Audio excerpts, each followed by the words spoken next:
चलिए पॉलिटी में हम एक कदम और आगे बढ़ते हैं।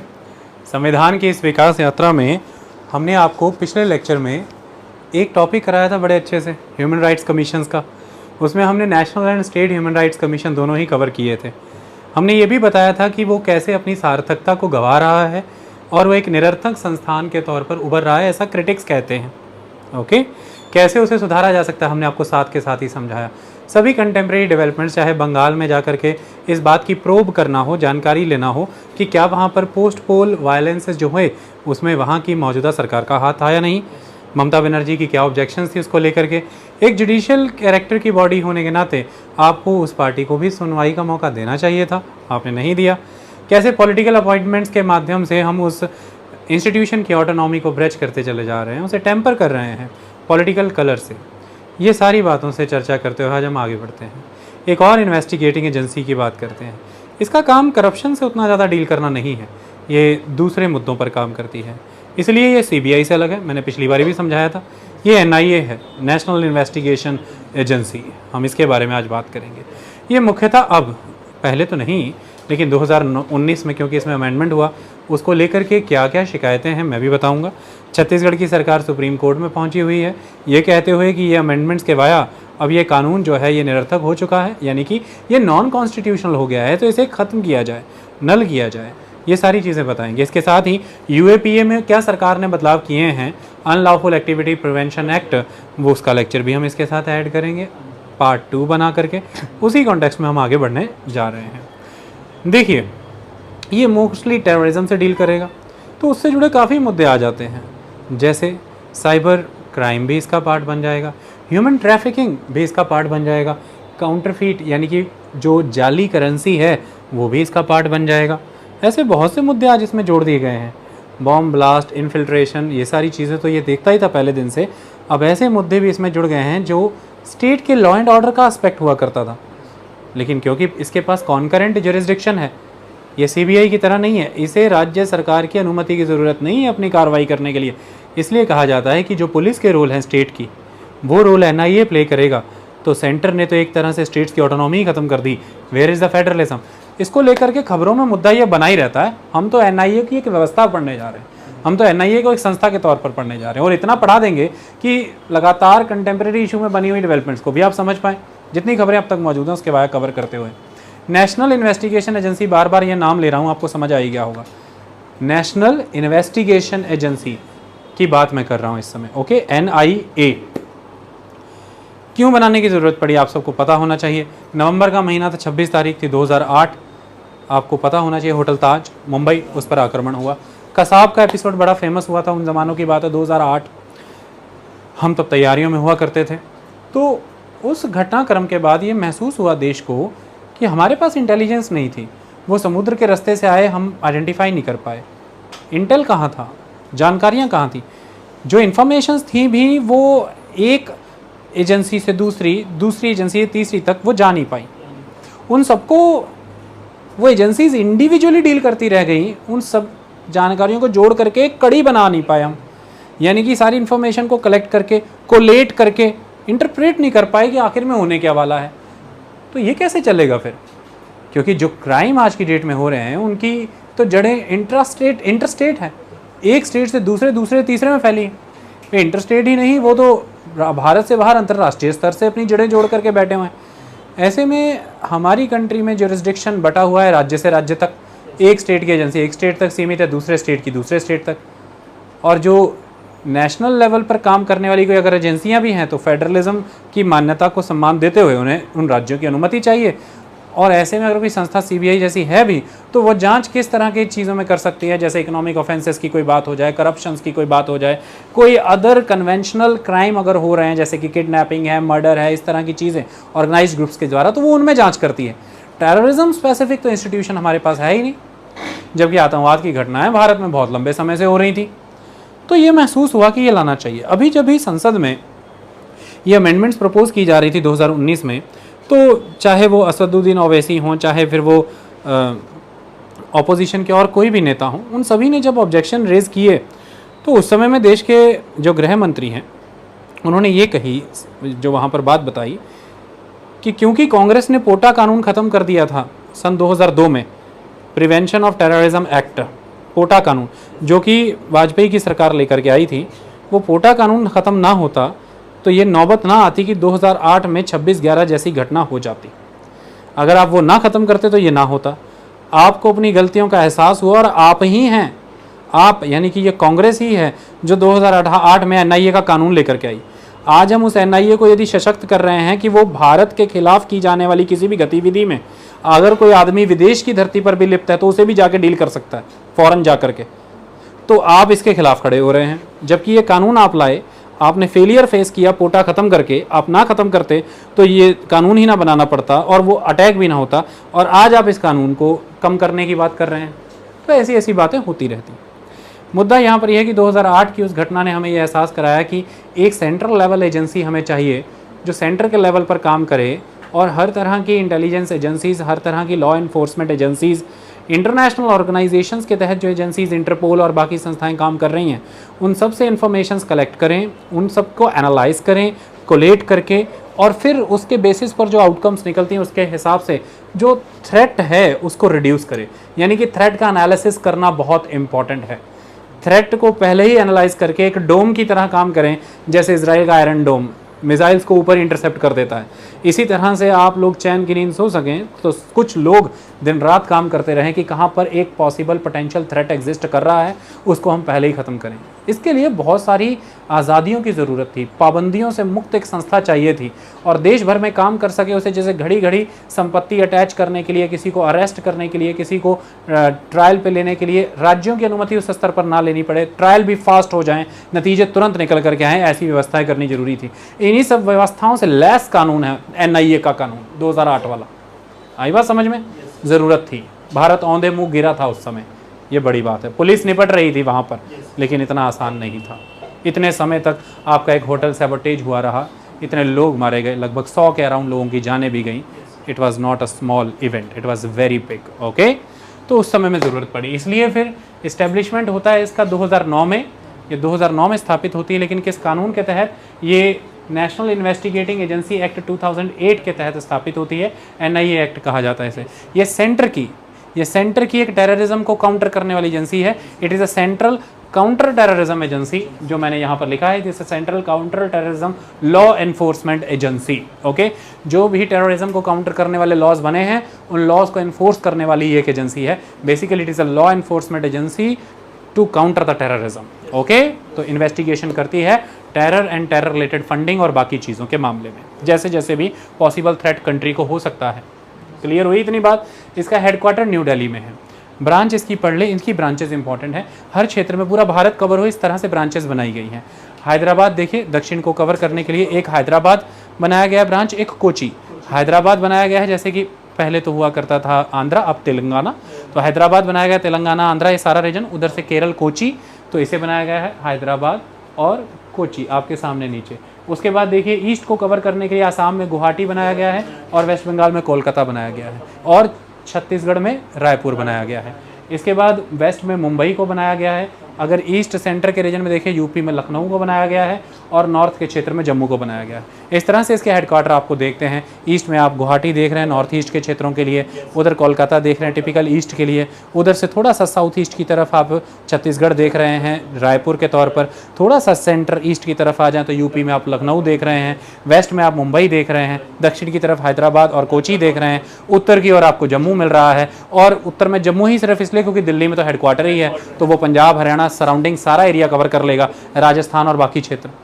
तो इस तरह से इसके बाकी ब्रांच ऑफिसेस बनाए गए हैं ताकि इंफॉर्मेशन गैदर हो, इमीडिएटली रीइंफोर्समेंट पहुंचे, रिसोर्सेज पहुंचे, टीम्स कोलैबोरेट हो पाएँ।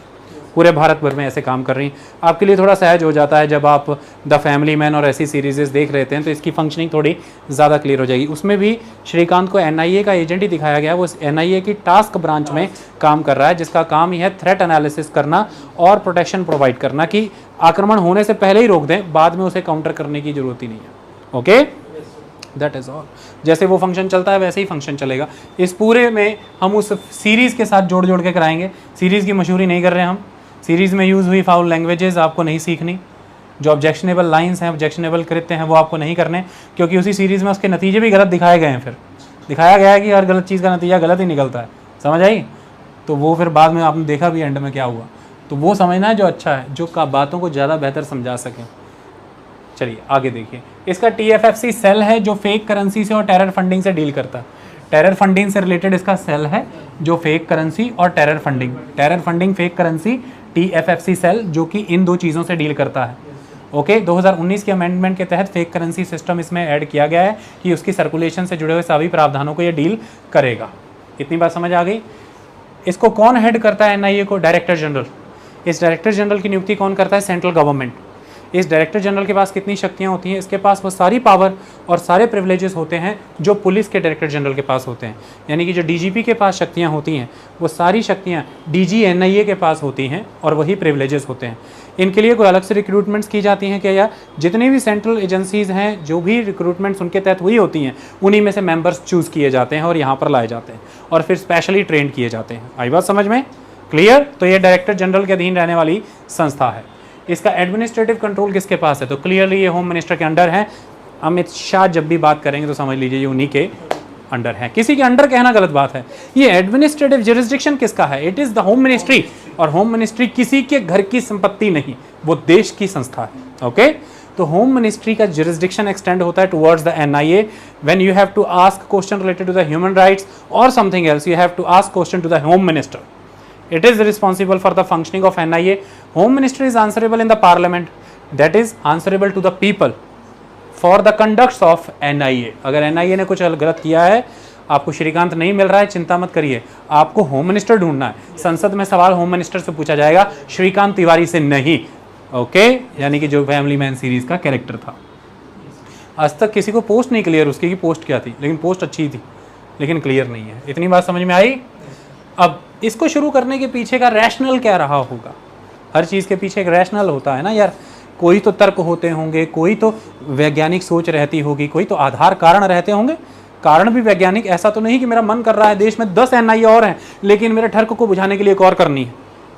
संकी नहीं होना चाहिए आदमी। तो रैशनल मुख्यतः 3 बड़े बड़े रैशनल थे। पहला, large scale terrorism related activities हो रही थी पिछले लंबे सालों से, सिर्फ उन्हीं एरियाज़ में नहीं जहाँ पर मिलिटेंसी थी, जहाँ पर इंसर्जेंसी थी, या जहाँ पर लेफ्ट विंग एक्सट्रीमिज़म पनप रहा था जैसे नक्सलवाद, या जहाँ पर क्रॉस बॉर्डर इन्फिल्ट्रेशन हो रही है।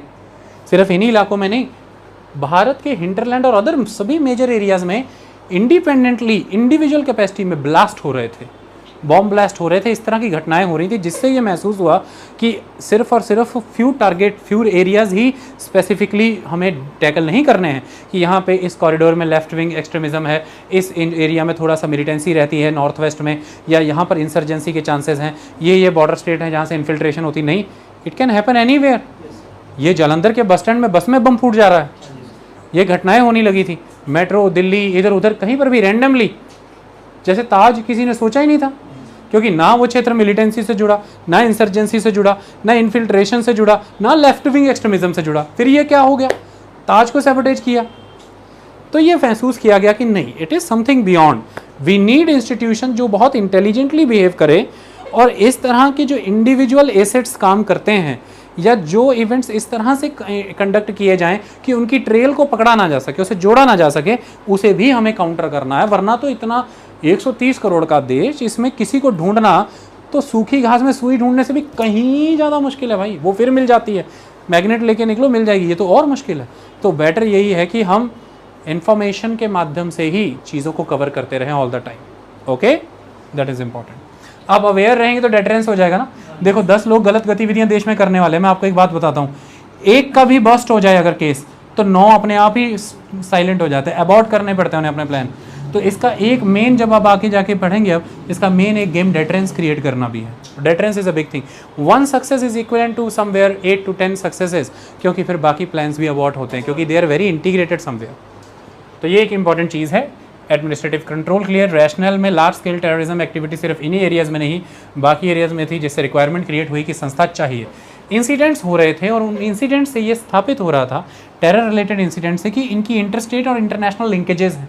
Incidents are interstate wise connected. एक स्टेट से आपने आर्म्स मोबिलाइज किए, दूसरे स्टेट से फंड मोबिलाइज हुए, तीसरे स्टेट से एसेट मोबिलाइज हुआ और चौथे स्टेट से उनको रीइंफोर्समेंट आ रही है। So it is interstate.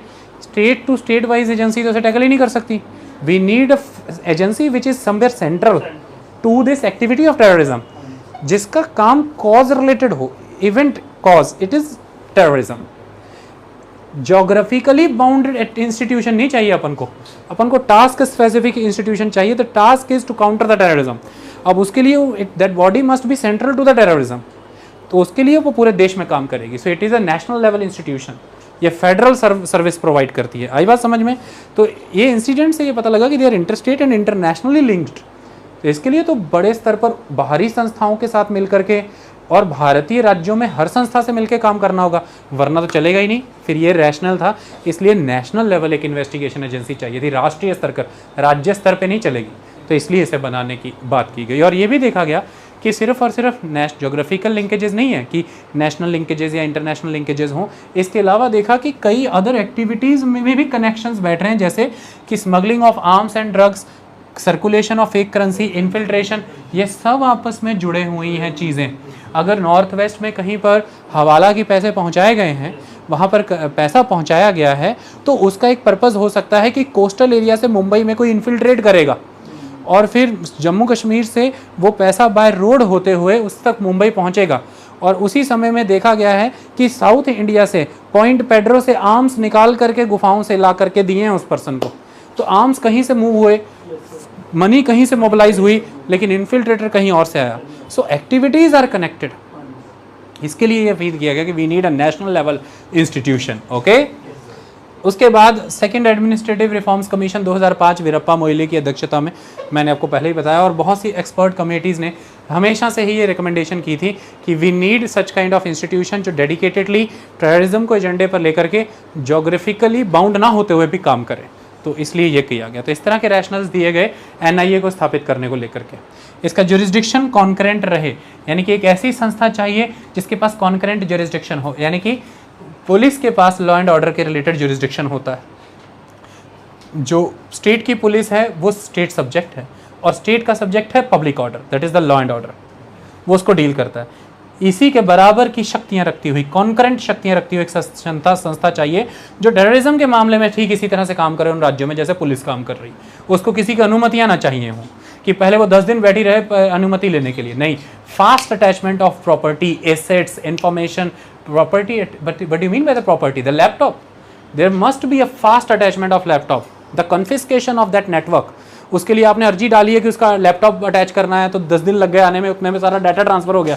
No, you have to raid, you have to confiscate the laptop, everything. Okay, so इस तरह की चीज़ की जरूरत है। With a concurrent jurisdiction, NIA is having concurrent jurisdiction in context of the terrorism related activity with the state police. Okay, it is not bound to have prior permission of the state. It can pursue individually in the state. Okay? Doubt किसी को? Okay, functions कैसे काम करेगी वो, उसको समझ लेते हैं। फंक्शन ही है, बाकी तो इधर उधर लिखा ही हुआ सारा, कुछ जान बेचैन है। Functions, NIA to investigate and prosecute offences and the various acts mentioned in the schedule of NIA act. क्या मतलब है? पहले एक नेशनल इन्वेस्टिगेशन एजेंसी का कानून जो बनाया, एनआईए एक्ट बनाया गया, उस एनआईए एक्ट के तहत शेड्यूल बनाया गया है। उस शेड्यूल में अब तक देश में एग्जिस्ट कर रहे कई सारे जो एक्ट हैं, उन एक्ट के अंदर अलग अलग ऑफेंसेस कवर होते हैं। मैं वो एक्ट अभी यहाँ पर लिखूँगा, वो सारे एक्ट डाल दिए गए उस शेड्यूल के अंदर। जैसे कि एटॉमिक एनर्जी से रिलेटेड एक्ट है, उसके अंदर होने वाले सारे ऑफेंसेस, जैसे कि आर्म्स एक्ट है, आर्म्स एक्ट के तहत होने वाले सारे ऑफेंसेस, जैसे UAPA unlawful activity prevention act, उसके तहत होने वाले सारे ऑफेंसेस। तो हर एक्ट के अंदर कुछ ऑफेंसेस जो स्पेसिफाई किए ना, इन एक्ट का बंच बना करके एनआईए के उस शेड्यूल में डाल दिया। तो एनआईए नाम के कानून के तहत जो एक शेड्यूल आता है, उस शेड्यूल के अंदर जितने भी कानून मेंशन कर दिए गए, उनके अंदर जो ऑफेंसेस लिस्टेड है, उन ऑफेंसेस के मामले में एनआईए के पास कॉन्करेंट जुरिस्डिक्शन है, जिसमें 2019 में कुछ नए कानून डाले गए हैं। और इसी पर बवाल हुआ कि ये कानून डाल के तो अब NIA is almost superior than the police in the states. ये पंगा पड़ा हुआ है बस। ओके, इतनी बात ही, इस लाइन का मतलब यही है, एनआईए टू इन्वेस्टिगेट एंड, और ताकत क्या है देखिए, इन्वेस्टिगेशन की ताकत भी है। It is in it self is a investigation agency. इसे इन्वेस्टिगेशन के लिए सीबीआई पे रिलाई नहीं करना, इसे इन्वेस्टिगेशन के लिए सीवीसी पे रिलाई नहीं करना। They are different institutions, it is different institution. Okay, investigation अपनी कैपेसिटी में कर सकती है टेररिज्म रिलेटेड मामलों में, प्रोसिक्यूशन की भी शक्तियाँ हैं। स्पेशल कोर्ट्स बनाए जाएंगे एनआईए कानून के तहत, स्पेशल कोर्ट्स अभी बताऊंगा, उसमें इनका प्रोसिक्यूशन चलेगा। So NIA to investigate and prosecute offences and the various acts mentioned in the schedule of the NIA act. अब ये लाइन समझ में आ गई, क्लियर हो गया? यहाँ पर अंडर आना था, एंड से प्रॉब्लम हो रही ना तुमको, फिर से लाइन पढ़ो। NIA to investigate and prosecute offences under the various acts mentioned in the schedule of the NIA act. Done. अब आगे बढ़ते हैं। इसका कहीं और भी कोई फंक्शन होगा? फंक्शन एक ही था, ऊपर क्या लिखे हैं? हाँ, अब इन्हीं फंक्शनों को बेहतर वे में समझाने के लिए 3 तरह से उन्हें विभाजित कर दिया गया। पहला function investigate and prosecute the offences, आपको क्लियर हो गया। दूसरा to provide assistant and seek assistance, देश भर में और अंतर्राष्ट्रीय स्तर पर जितनी भी इंटेलिजेंस एजेंसीज हैं या अदर लॉ इन्फोर्समेंट एजेंसीज हैं, उनको अपनी इंटेल देना, अपना डाटा, उनके साथ अपनी इन्फॉर्मेशन और एक्सपर्टीज शेयर करना, उन्हें असिस्ट करना और उनसे वो एक्सपर्टीज़ और इन्फॉर्मेशन लेना। जैसे आपने देखा होगा कि वो ड्रॉप बॉक्स में क्या क्या चिट्ठियाँ डलती हैं, उसके लिए पुलिस का सहारा ले रही थी वो श्रीकांत की टीम, यानी कि टास्क की टीम। ओके, तो वो पुलिस को भी इन्फॉर्मेशन पास ऑन करते थे कि ये यहाँ पर नाकाबंदी कराइए, इसको जल्दी रोकिए। फिर डीजीसीए को कहा कि जब राजी जहाज़ लेके उड़ने वाली थी एंड में, तो डीजीसीए को कहा कि जल्दी से सर्वेलेंस करवाइए कि कोई हवाई पट्टी का इस्तेमाल करके जहाज़ उड़ाने वाला है। फिर रडार इंस्टीट्यूशंस को कहा कि रडार एक्टिवेट करिए, कोई लो एल्टीट्यूड पे उड़ेगा। इस तरह से हर तरह की एजेंसी के साथ आप असिस्टेंस देंगे भी, उनका असिस्टेंस लेंगे भी, कि जैसे पुलिस वालों के पास अगर कोई जानकारी है तो उसे ज़रूर लिया जाएगा, उस जानकारी को रिलेट किया जाएगा कि ये जानकारी हमारे किस काम के हो सकती है। तो सभी एजेंसीज़ के साथ इंफॉर्मेशन शेयर करना और लेना। कौन सी एजेंसीज? जो इंटेलिजेंस के क्षेत्र में काम कर रही है। ओके, अब सभी एजेंसी का मतलब ये नहीं है कि किसी ह्यूमन राइट्स वाली एजेंसी के साथ इन्फॉर्मेशन शेयर करके बैठ गए और वो फ़ोन ला के बैठा रहे हैं, हाँ तुम्हारा जो आतंकवादी उस कमरे में बैठा कुलचे खा रहा है ना, इनको पता लग गया है। ऐसा भी नहीं करना बेटे, बहुत ध्यान से काम चलता है। लगे शेयर करने सभी इन्फॉर्मेशन, दान पुण्य नहीं। टू टेक सच मेजर्स, ऐसे सारे काम करें जिसके तहत एनआईए एक्ट के तहत जितने भी प्रोविजंस मेंशन हैं वो सारे के सारे प्रोविजन बहुत स्पीडी और इफेक्टिव वे में इंप्लीमेंट हो सकें। उसके रिलेटेड जितने भी मेजर्स लेने हैं लीजिए। और अमित शाह देश के गृह मंत्री बतौर यही कहते हैं कि वो सारे प्रोविजन इफेक्टिव और स्पीडी मैनर में इंप्लीमेंट हो, उसके लिए संशोधन किया है क्योंकि फंक्शन में मेंशन है। ओके, क्रोनोलॉजी समझिए आप, वो यही समझाते हैं इस चीज़ में। क्लियर? वो खुद होम मिनिस्टर हैं, एनआईए उनके पास है ना। हमें डरने की बात नहीं। उन्होंने संसद में वादा किया है कि इन कानूनों से वो कोई भी ना डरे जो कोई गलत काम नहीं करता। हमें उम्मीद है हम नहीं करते। ओके, आगे बढ़े। विजन क्या है?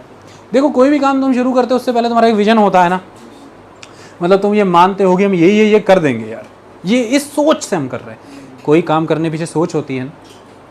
आइसक्रीम खाने के पहले सोच क्या होती है कि ये ज़बान को, मुंह को, शरीर को अद्भुत अनुभव देगा, उन्माद की स्थिति में ले जाएगा। इसलिए तो नहीं खाते कि तुम रोने लगोगे उसे खाते ही। एक सोच के साथ ही कोई कार्य करते हो ना, तो इसकी सोच समझो। इसका विजन क्या था? एक thoroughly professional investigation agency create करना, जिसकी कमी थी 2008 तक, हमने महसूस किया। तो एक प्रोफेशनल इन्वेस्टिगेशन एजेंसी क्रिएट करना जो बेस्ट प्रिवेलेंट इंटरनेशनल स्टैंडर्ड्स को सूट कर जाए, क्योंकि इंटरनेशनल इंस्टीट्यूशंस के साथ इंफॉर्मेशन शेयरिंग करनी है, क्योंकि आज टेररिज्म विश्वव्यापी प्रकोप है। और अगर आपको, क्योंकि उनके जो ऑपरेटर्स हैं वो वहाँ बैठे हैं, पैसा हवाला का वहाँ से मोबिलाइज हो रहा है, जो इन्फिल्ट्रेशन है वो वहाँ से करवाई जा रही है, आर्म्स एमिनेशंस का मूवमेंट वहाँ से हो रहा है, ड्रग्स वहाँ से मूव हो रहे हैं, जाली पैसा वहाँ से मूव हो रहा है। तो जब आपका स्टैंडर्ड ही ये नहीं है कि आप उनकी इंटरनेशनल, आपके पास उन्होंने कोई कोड भेजा, आप कोड को डिकोड करने की क्षमता ही नहीं रखते हैं इंटरनेशनल इंस्टीट्यूशन ने, किसी ने, आपके साथ वो कुछ शेयर नहीं करेंगे। आपके पास वो डाटा मैनेज करने का सिस्टम नहीं है, उस डाटा को प्रोसेस करके सेफ सिक्योरली रखने का सिस्टम नहीं है। आपकी संस्था की इन्फॉर्मेशन तो रोज़ लीक हो रही हैं, तो वो हाथ जोड़ देंगे, भाई तुमसे शेयर नहीं करेंगे और किसी से कर लेंगे, इस तुमसे शेयर करने से अच्छा है तो रेडियो पे चलवा दे। तो इसलिए एक थॉरोली प्रोफेशनल इंस्टीट्यूशन इन्वेस्टिगेशन की फील्ड में क्रिएट करना जो इंटरनेशनल बेस्ट प्रैक्टिसेस के स्टैंडर्ड्स के साथ मैच करे, ये एक विजन रखे। ऐसी सोच थी जब एनआईए का कानून उस समय पेश किया गया, जब हमारे भूतपूर्व प्रधानमंत्री डॉक्टर मनमोहन सिंह भी थे संसद में, तब इतना मजबूत एक कानून पैदा किया गया। आई बात समझ में? अगर ये कहें तो ये कानून उन्हीं की संतान है, उनका बच्चा कानून है। समझ आई? ऐसे कानून उन्होंने खुद बनाए, और तो आप लोगों को लगता है कि वो सख्त निर्णय नहीं लेते थे। एनआईए जैसे कानून वो बना के चले गए, जिसे आज जिसकी खिलाफत आज खुद कांग्रेस की सरकार छत्तीसगढ़ वाली कर रही है सुप्रीम कोर्ट में।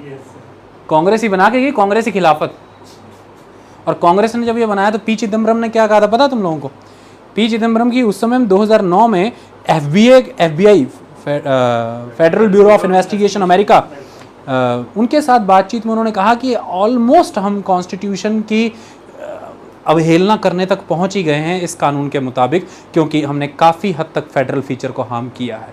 ये उनकी लाइन थी, मैं चाहूँ तो पढ़ करके आपको सुना सकता हूँ, शायद मैंने उसका स्क्रीनशॉट कभी रखा हो कि उनके एग्जैक्ट वर्ड क्या से। तो उन्होंने 2009 में मार्च में हुई अपनी बातचीत state federal bureau investigation chief Robert Mueller से बात करते उन्होंने ये कहा कि perilously close to crossing constitutional limits, कि हम ऑलमोस्ट आ ही गए कि हम कॉन्स्टिट्यूशनल लिमिट्स को क्रॉस करने वाले थे। ये बात उन्होंने, जो FBI चीफ थे, उन्होंने ये बात अपनी सरकार में लोगों से की, और वो सारी बातें 2011 में विकीलीक्स में लीक हो गई थी। जो विकीलीक्स के तहत केबल लीक हुई थी, उसमें पी चिदम्बरम की 2009 में की गई बात, मुलर के साथ जो बात हुई वो लीक हुई। कांग्रेस को संसद में घेर लिया था ज़बरदस्त बीजेपी ने उस समय में कि तुमने इतनी डीप इंफॉर्मेशन कैसे दी, पहली बात तो, और दूसरी बात तुमने कैसे कॉन्स्टिट्यूशनल इन्फ्रिंजमेंट्स की जानते बूझते हुए, तुमने फेडरल फीचर की रिस्पेक्ट क्यों नहीं की। बहुत ज़बरदस्त पंगा पड़ा था तब विकीलीक्स के मामले में। आई बात समझ में? ये इंपॉर्टेंट चीज़ है। इतनी बात क्लियर हुई। सेकेंड है टू विजन, सोच, to set the standards of excellence. Excellence के स्टैंडर्ड सेट करने कैसे? By developing highly trained and partnership oriented workforce, कि सभी की सभी देश की law enforcement agencies, other intelligence के क्षेत्र की एजेंसीज उस एक्सीलेंस के साथ काम करें जो एक्सीलेंस का स्टैंडर्ड हम सेट करेंगे, और वो हम ऐसे सेट करेंगे, एक ऐसी टास्क फोर्स बनाएंगे जो हाईली ट्रेंड होगी और वो पार्टनरशिप ओरिएंटेड अप्रोच में जिएगी। उसमें हर कोई हीरो नहीं बनना चाहेगा एनकाउंटर कर करके, हर कोई जानकारी अपने तक नहीं रखेगा। तो आपने फैमिली मैन सीरीज में ये सीखा होगा कि team was very very selfless, it was very very selfless. ये पूरी सीरीज में दिखा है कि टीम बहुत डेडिकेटेड है अपने कॉज को लेकर के एंड सेल्फलेस। कोई क्लेम नहीं करना चाहता किसी चीज़ का, कोई किसी को क्रेज़ नहीं छाया हुआ, कोई किसी चीज़ का क्रेडिट भी नहीं लेना चाहता। वो एक एम को लेके चलते हैं और काम करते ही जा रहे हैं बस till the end, and they were very basic. उसे ही कहते हैं पार्टनरशिप ओरिएंटेड वर्कफोर्स, जिसकी हर जानकारी दूसरे साथी की मदद के लिए है। That's it. No individual credit for the institution whole. ऐसी बनानी, ऐसे स्टैंडर्ड हमें देश के सामने स्थापित करते हैं। अगला विजन क्या है, अगली सोच क्या है? एम्स एट क्रिएटिंग डेटरेंस, जो भी एग्जिस्टिंग और फ्यूचर पोटेंशियल थ्रेट है उनके लिए डेटरेंस क्रिएट करना, कि हम एग्जिस्ट करते हैं, तुम्हारे सारे नेटवर्क, चाहे हक्कानी नेटवर्क हो या कोई और नेटवर्क हो, सब ब्रेक कर देंगे। Aim to develop as a store house, किसके related store house? Terrorist related information, जितनी भी टेररिस्ट रिलेटेड इन्फॉर्मेशन है उसका स्टोर हाउस क्रिएट करेंगे। तभी तो फिर उस कमरे में बैठ करके जब जम्मू कश्मीर आर्मी कैंप में रह रहे थे श्रीकांत, तो उसने उस कंप्यूटर में जब इन्फॉर्मेशन एक्सेस की तो उसने पता लगा लिया कि ये अल कातिल ही मूसा रहमान है। क्यों? क्योंकि उनके पास मल्टीपल सोर्सेज की इन्फॉर्मेशन थी। उसने केमिकल इंजीनियर से केमिकल एक्सपर्ट नाम को जोड़ा, सीरिया वर्ड से सीरिया को जोड़ा, आंखों से आंखों को मिलाया, मूसा रहमान के अल कातिल से 87% मैच कर गई इन्फॉर्मेशन श्योर, और उसने उसी समय तलपड़े को फ़ोन किया कि मूसा ही अल कातिल है, इसको जल्दी सीज कर। ओके, यही है। जब आपके पास मल्टीपल सोर्सेस इन्फॉर्मेशन होंगी, आप उन्हें कलेक्ट कर लेंगे, कोलेट कर लेंगे, तो भी तो आप एक्शन कर पाएंगे कंक्लूसिव।